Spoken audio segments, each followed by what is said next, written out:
Assalamualaikum warahmatullahi wabarakatuh. Perkenalkan, saya Anis Buranti Kusuma dari Prodi S1 Manajemen. Sebelumnya saya ucapkan terima kasih atas kesempatannya dan tidak terasa sudah mau UAS atau bahkan ada beberapa dari teman-teman yang sudah mulai UAS. Jadi pada kesempatan kali ini saya akan menjelaskan materi matriks pada mata kuliah Matematika Ekonomi 2. Baik, untuk materi matriks yang akan saya bahas, yang pertama ada pengertian matriks, yang kedua ada jenis matriks, yang ketiga ada transpose matriks, yang keempat ada operasi matriks, dan yang kelima ada inverse matriks order 2. Oke, yuk langsung kita bahas. Baik, untuk yang pertama yaitu ada pengertian matriks. Matriks adalah susunan bilangan yang diatur pada baris dan kolom. Setiap bilangan dalam susunan matriks disebut elemen matriks. Misalnya pada contoh berikut, bisa dikatakan untuk bagian yang mendatar itu adalah baris dan bagian yang menurun adalah kolom. Jadi untuk yang mendatar yaitu A11, A12, dan A13 itu disebut dengan baris.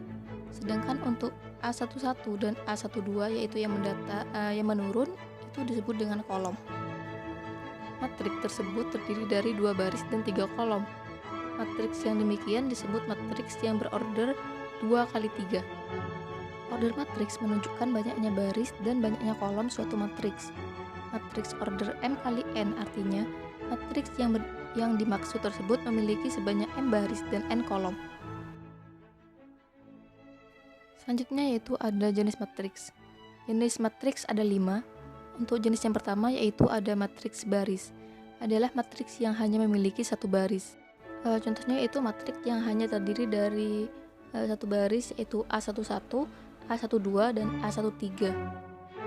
Yang kedua ada matriks kolom, yaitu matriks yang hanya memiliki satu kolom. Contoh dari matriks yang terdiri dari satu kolom yaitu sebagai berikut. Ada N1, N2, N3, dan N4, di mana ini membentuk suatu menurun, jadi berbentuk kolom, tidak ada barisnya. Yang ketiga ada matriks bujur sangkar, yaitu matriks yang banyak baris dan banyak kolomnya sama. Contohnya sebagai berikut. Ada N11, N12, N21, dan N22, di mana matriks ini terdiri dari 2 baris dan 2 kolom. Jadi matriks ini disebut dengan matriks bujur sangkar. Matriks bujur sangkar yang elemen-elemen diagonal utamanya bilangan 1, sedangkan elemen-elemen yang lain bilangan 0 disebut dengan matriks identitas. Contohnya sebagai berikut. 1, 0, 0, 1, atau 1, 0, 0, 0, 1, 0, 0, 0, 1, di mana bagian angka 1 ini pada elemen diagonal ini hanya terdiri dari angka 1 saja, dan untuk bagian lainnya itu 0. Jadi matriks ini disebut dengan matriks identitas. Yang keempat yaitu matriks terlentik. Adalah matriks yang banyak barisnya lebih sedikit daripada kolom. Contohnya sebagai berikut. Ada N11, N12, N13, N21, N22, dan N23. Jadi matriks ini berorder 2 kali 3, di mana banyak barisnya adalah 2 dan banyak kolomnya adalah 3, sehingga jumlah barisnya lebih sedikit daripada jumlah kolomnya, dan matriks ini termasuk matriks terlentik. Yang kelima yaitu matriks berdiri. Adalah matriks yang banyak kolomnya lebih sedikit daripada barisnya. Contohnya sebagai berikut. Ada A11, A12, A21, A22, A31, dan A32, di mana pada matriks ini berorder 3 kali 2, di mana jumlah barisnya ada 3 dan jumlah kolomnya ada 2, sehingga jumlah barisnya itu lebih banyak daripada jumlah kolomnya, dan matriks ini termasuk matriks berdiri. Selanjutnya yang ketiga yaitu ada transpose matriks. Transpose matriks maksudnya matriks baru yang diperoleh dengan cara merubah baris-baris matriks pertama menjadi kolom-kolom matriks baru, dan merubah kolom-kolom matriks pertama menjadi baris-baris matriks baru. Transpose matriks A dilambangkan dengan A aksen. Contohnya sebagai berikut. Ada A11, A12 dan A13 sebagai baris pertama, dan A21, A22, dan A23 sebagai baris kedua. Untuk transpos A atau A aksen, maka untuk baris pertama berubah menjadi kolom pertama dan baris kedua berubah menjadi kolom kedua, sehingga A11, A21, A12, A22, dan A13, A23.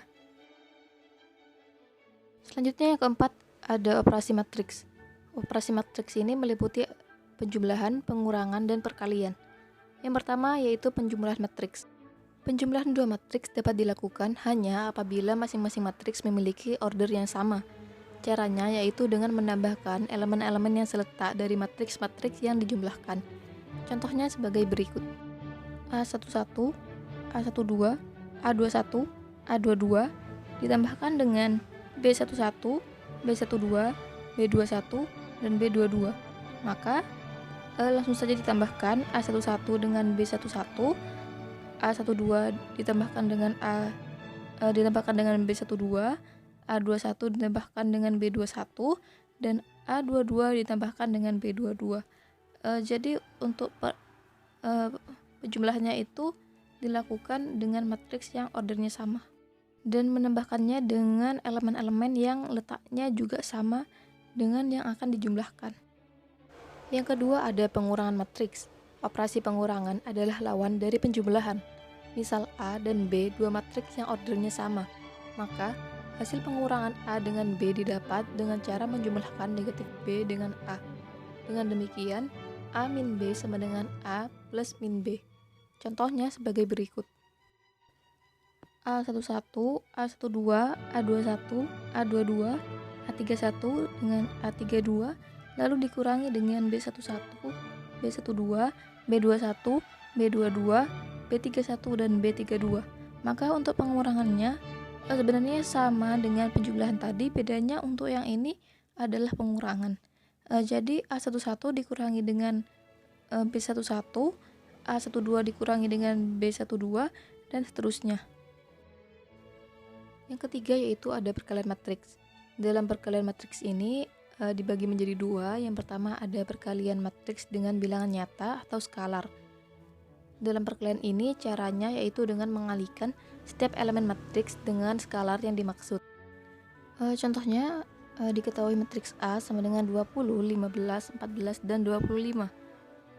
Dan 5A sama dengan 5 kali matriks A-nya yaitu 20, 15, 14, dan 25. Sehingga nilai dari matriks 5A yaitu 5 kali 20 hasilnya 100, 5 kali 15 hasilnya 75, 5 kali 14 hasilnya 70, dan 5 kali 25 hasilnya 125. Dan yang kedua ada perkalian dua matriks. Dalam perkalian dua matriks hanya dapat dilakukan apabila banyaknya kolom matriks kiri sama dengan banyaknya barisan matriks kanan. Order M kali P dikalikan dengan order P kali 2 sama dengan M kali 2. Caranya yaitu dengan mengalihkan barisan ke dalam kolom dan jumlahkan hasilnya. Contohnya diketahui matriks 3, 5, 6 dikalikan dengan matriks 4, 1, dan 2. Jadi untuk yang kolom kiri itu dikalikan dengan baris yang kanan. Jadi 3 kali 4 ditambahkan dengan 5 kali 1 ditambahkan dengan 6 kali 2. Dan didapat 12 ditambah 5 ditambah 12, dan hasilnya yaitu adalah 29. Yang terakhir yaitu ada inverse matrix order 2. Inverse matrix order 2 dapat diperoleh dengan cara yang pertama mempertukarkan elemen-elemen pada diagonal utamanya. Yang kedua mengubah tanda elemen-elemen pada diagonal yang lain. Yang ketiga kesudian matriks yang dapat dibagi dengan determinan matriks asalnya. Misalkan matriks A sama dengan A11, A12, A21, dan A22. Maka determinan A sama dengan hasil perkalian dari A11 dikalikan dengan A22 dikurangi hasil perkalian A12 dengan A21. Sehingga untuk inverse matriks A sama dengan 1 per determinan A atau hasil perkalian A11 dengan A22 dikurangi dengan hasil perkalian A12 dengan A21 lalu dikalikan dengan A22 min A12 min A21 dan A11. Sekian penjelasan dari saya, kurang lebihnya mohon maaf dan semoga apa yang telah saya sampaikan bisa bermanfaat untuk teman-teman dan semoga bisa bertemu di lain kesempatan. Wassalamualaikum warahmatullahi wabarakatuh.